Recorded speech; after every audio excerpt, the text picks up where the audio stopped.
জীবনে দেখা যায় হুটহাট করে নেওয়া সিদ্ধান্তগুলোই অনেক সময় সঠিক সিদ্ধান্ত হয়ে যায়। আর অনেক ভেবেচিন্তে সিদ্ধান্ত নেওয়ার পরও কিন্তু দেখা যায় যে সেই সিদ্ধান্তগুলো ভুল হয়ে গিয়েছে। তো আসসালামু আলাইকুম এভরিওয়ান, কেমন আছেন সবাই? আশা করি যে যেখান থেকে আমার ভিডিওটি দেখছেন, কাছে কিংবা দূরে, দেশ কিংবা বিদেশ, যে যেখান থেকেই দেখছেন, সবাই মহান আল্লাহ তাআলার অসীম রহমতে অনেক বেশি ভালো আছেন। আমরাও আলহামদুলিল্লাহ ভালো আছি। তো একটা আপু কমেন্ট করে আমার সেলাই মেশিনটা দেখতে চেয়েছিলেন, তাই দেখিয়ে দিলাম। দেই। আর এই যে এটা হচ্ছে যে মোটরটা লাগিয়েছিলাম, অনেক আপুরাই হচ্ছে দেখতে চেয়েছেন, কমেন্ট করেছিলেন। তো এখানে কিন্তু আমি মাল্টি প্লাগ দিয়ে ব্যবহার করি, আর এটা হচ্ছে পায়ের কাছে থাকে। তো আমি যখন কাজ করি না, তো এভাবে করে কিন্তু আমি হচ্ছে ঢেকে রেখে দেই। আর এটা আমি যখন সেলাই মেশিনটা নিয়েছিলাম, তখনই কিন্তু এই ঢাকনাটা নিয়ে নিয়েছিলাম। কারণ সেলাই মেশিন খোলা রাখলে ধুলাবালু পড়ে। আর যেহেতু আমি শুধু কাপড় জোড়া দেওয়া পাইপিনের কাজ করি, তো অত বেশি মেশিনের কাজ আমার থাকে না। তো সেজন্য আমি এভাবে ঢেকে রেখে দেই। আর ঢেকে রাখলে কিন্তু মেশিনটা ভালো থাকে, ধুলা ময়লা পড়ে না। আর এই যে দেখুন, সাদা ড্রেসটা কমপ্লিট হয়ে গিয়েছে। এটা যেহেতু আমি নিজে করেছি, তো অনেক বেশি সময় লাগলো।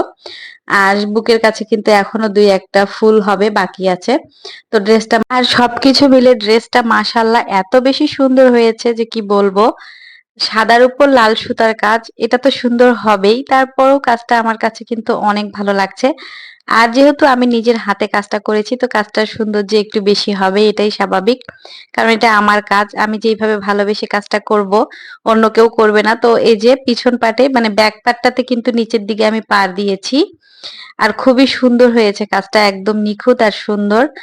আর এই যে হাতা দুটো, তো একটা আপু কিন্তু কমেন্ট করেছিলেন হাতার জন্য। তো আসলে হাতার মাপটা আমি অনেকবার দেখিয়ে দিয়েছি।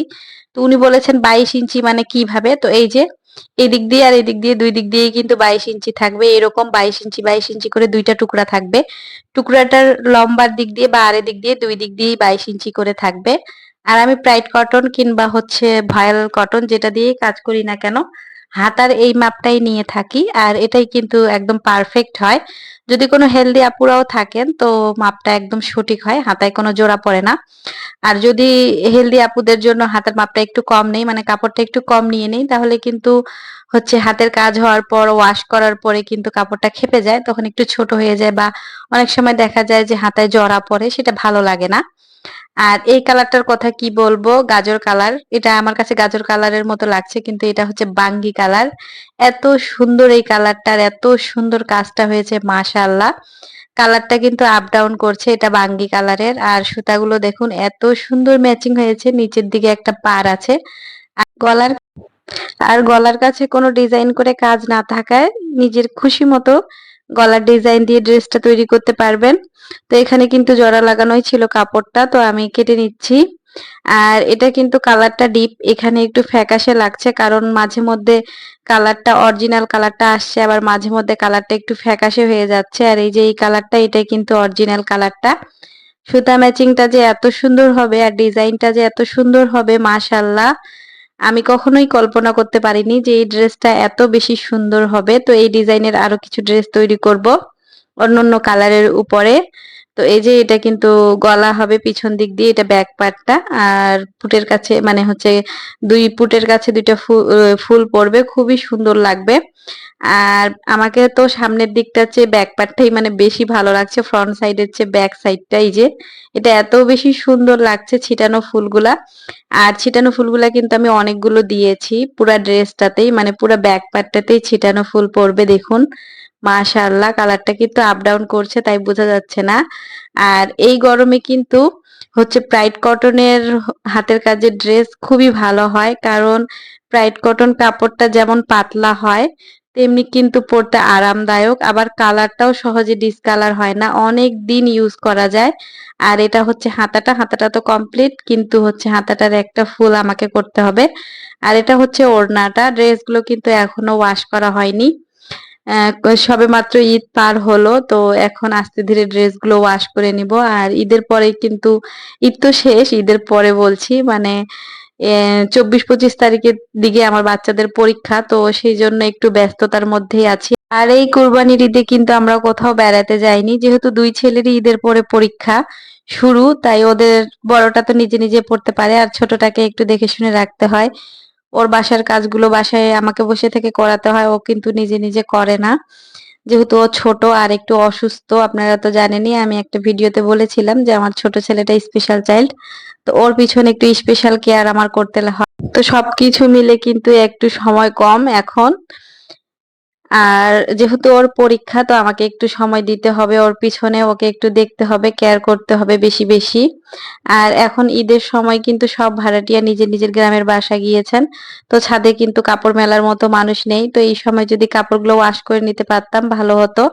আরো বেশ কিছু কাপড় উঠে এসেছে, ওগুলো সহ সবগুলো কাপড় কিন্তু ওয়াশ করে নিতে হবে। আর এখানে এই যে হাতাগুলো জোড়া দিয়ে নিচ্ছিলাম, যেহেতু হাতাগুলো আলাদা ছিল আর কাটা ছিল না।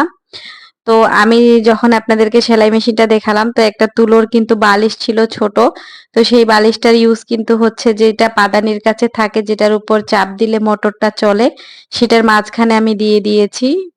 ওটা হচ্ছে তুলার বালিশ। ফ্যাব্রিক তুলোগুলো যে থাকে সেগুলো আমার বাসায় ছিল, কাজ করার জন্য এনে রেখেছিলাম। তো সেগুলো আমি হচ্ছে দিয়ে একটা বালিশ তৈরি করে নিয়েছি। আর সেই যেটা দিয়ে চাপ দিলে মেশিনটা চলে, মোটরটা, তো ওখানে দিয়েছি। ওইভাবে চাপ দিয়ে সেলাই করলে কিন্তু ব্যালেন্সটা ঠিক মতো হয়, আর না হলে কিন্তু একটু চাপ দিলেই মেশিনটা অনেক বেশি দৌড়ায়, যেহেতু মোটরটা একদম নতুন। সেই জন্য তো ওই বালিশটা দিয়ে চাপ দিলে কিন্তু ব্যালেন্স করতে একটু সহজ হয়, সুবিধা হয়।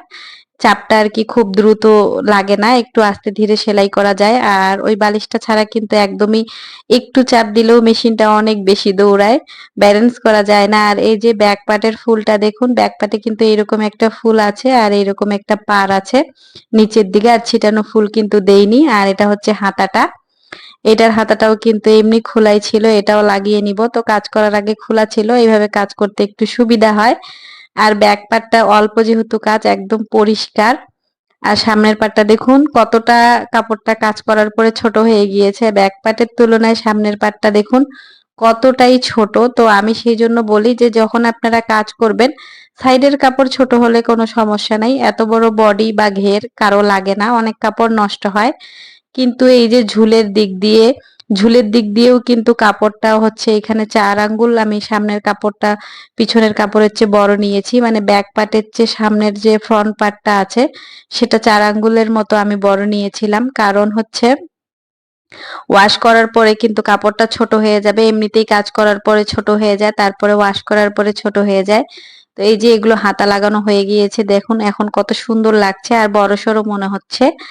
আর যখন হাতাগুলো লাগানো থাকে না তখন কিন্তু কাপড়টা একদম ছোট মনে হয়। আর আমার ধারণা যে ব্রাইট কটন কাপড় কিন্তু হাতের কাজের জন্য একদম বেস্ট। কারণ হচ্ছে এটার কালারটা সহজে ডিসকালার হয় না, অনেকদিন ভালো থাকে। আর যেহেতু এটা পাতলা, সুতার কাজ করার পরে কিন্তু কাপড়টা এমনিতেই ভারী হয়ে যায়, মোটা হয়ে যায়। যেমন এই দুটো ড্রেসই কিন্তু মোটামুটি ফ্রন্ট পার্টে যেহেতু একদম অল ওভার কাজ, তো ড্রেসটা অনেকটা ভারী হয়েছে। তো মোটা কাপড়ের উপর করলে আরো ভারী হয়ে যেত। আর ব্রাইট কটনটা যেহেতু হালকা কাপড়টা, তো কাজ করার পরে কিন্তু ব্যালেন্সটা একদম ঠিক আছে। তো আমি মনে করি এই গরমে ব্রাইট কটন কিন্তু হাতের কাজের জন্য একদম বেস্ট, অনেক ভালো হয়। আর কালারটা দেখুন, মাশাআল্লাহ, এই ড্রেসটা যে এত বেশি সুন্দর হয়েছে। আর ড্রেসটা যেমন ভিডিওতে দেখছেন, সামনাসামনিও কিন্তু ওইরকম, সামনাসামনি দেখতে কিন্তু আরো বেশি সুন্দর, যেহেতু ভিডিওতে হচ্ছে অত ভালোভাবে বোঝা যাচ্ছে না, ফুলগুলো একদম কাছ থাকে। তো যখন ওয়াশ করব, আয়রন করব, তখন আপনাদেরকে একদম কাছ থেকে আমি ফুলগুলো দেখিয়ে দিব যে কেমন হয়েছে বা কোন সেলাই দিয়ে আমি করেছি। যদিও আমি এর আগে শেয়ার করেছি এই ড্রেসগুলোর পুরো ডিটেলস। আর এই যে সাইডে কিন্তু ফুল হবে না, কারণ ওগুলো কাটাই চলে যাবে সেলাই করার সময়, তো ওগুলো দিয়ে কোনো লাভ নেই। আর এই যে দেখুন আমার ফ্রন্ট পার্টটা আমি কিভাবে বেশি রেখেছি, এই যে আমি মেবি দেখিয়ে দিচ্ছি আপনাদেরকে যে এখানে কিন্তু 4 আঙ্গুল কাপড় আছে, এই যে দেখুন। এটা হচ্ছে সামনে যেহেতু অল ওভার কাজ আছে, তো কাপড়টা ছোট হয়ে যায়, আর তারপরে ওয়াশ করার পরে কিন্তু খাপে যায়। তো আজকের ভিডিওটি আপনাদের কাছে কেমন লেগেছে অবশ্যই কমেন্ট করে জানাবেন। যদি ভিডিওটি ভালো লেগে যায় তাহলে প্লিজ একটা লাইক দিয়ে দিবেন। আর যদি চ্যানেলে নতুন হয়ে থাকে তাহলে চ্যানেলটি সাবস্ক্রাইব করে আমার পাশে থাকার জন্য অনুরোধ জানাচ্ছি। সবাই এখান থেকে বিদায় নিচ্ছি, দেখা হবে আবার অন্য কোনো ভিডিওতে। সবাই ভালো থাকবেন, সুস্থ থাকবেন। আসসালামু আলাইকুম, আল্লাহ হাফেজ।